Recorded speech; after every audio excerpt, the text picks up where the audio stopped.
نحمده ونصلي على رسوله الكريم أما بعد فأعوذ بالله من الشيطان الرجيم بسم الله الرحمن الرحيم يا أيها الذين آمنوا إذا تداينتم بدين إلى أجل مسمى صدق الله العظيم۔ میرے عزیز دوستو، بزرگوں اور نوجوان ساتھیوں، اس آیت میں اللہ تبارک و تعالیٰ پوری انسانیت کو خطاب کر کے فرما رہے ہیں کہ تم میں سے جو شخص بھی ہے ایمان والو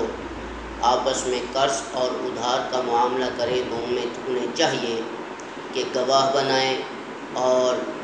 ایک دوسرے سے قرض دیتے وقت اس کو لکھ بھی لیا کریں فَلْيَكْتُبُوهُ، تاکہ دینے والا بھی کوئی انکار نہ کرے اور جس نے لینا ہے اس کو بھی پتہ چلے کہ میں نے اس سے قرضہ اپنا وصول کرنا ہے۔ آج دنیا میں یہ معاملات بہت بگڑ چکے ہیں کہ کوئی بھی کسی کو اگر قرض دیتا ہے تو وہ نہ لکھتا ہے، نہ کوئی وہ اس پہ گواہ بناتا ہے، بعد میں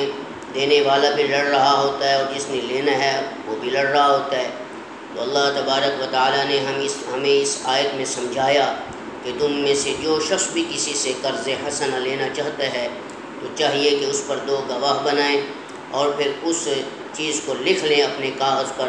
کہ میں نے یہ فلاں تاریخ کو اس سے یہ قرض لینا ہے۔ لکھنے کا فائدہ یہ ہوتا ہے کہ اگر دونوں گواہوں کے ذہن میں یہ بات بھول جائے کہ پتہ نہیں اس نے کتنا لینا تھا تو پھر یہ آپ کی لکھی ہوئی چیز آپ کے کام آئے گی،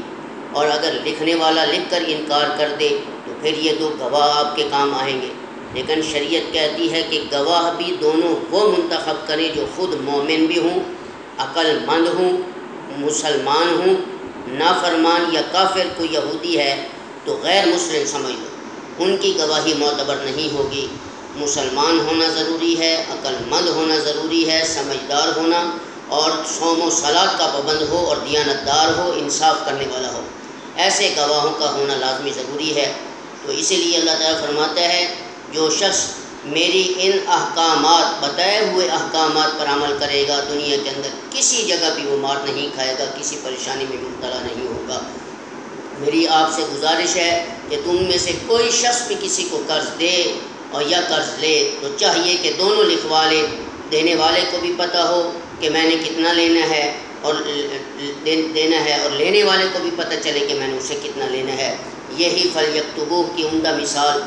ہم پر صادق آ رہی ہے، اور دونوں گواہوں کا ہونا بھی ضروری ہے۔ اگر ہم ان باتوں کو سمجھ کر اس پر عمل کریں گے ان معاملات میں انشاءاللہ اس دنیا میں ہمیں کوئی پریشانی نہیں ہوگی۔ امید ہے کہ ہم سب کو یہ ویڈیو بہت پسند آئی ہوگی۔ السلام علیکم ورحمۃ اللہ وبرکاتہ۔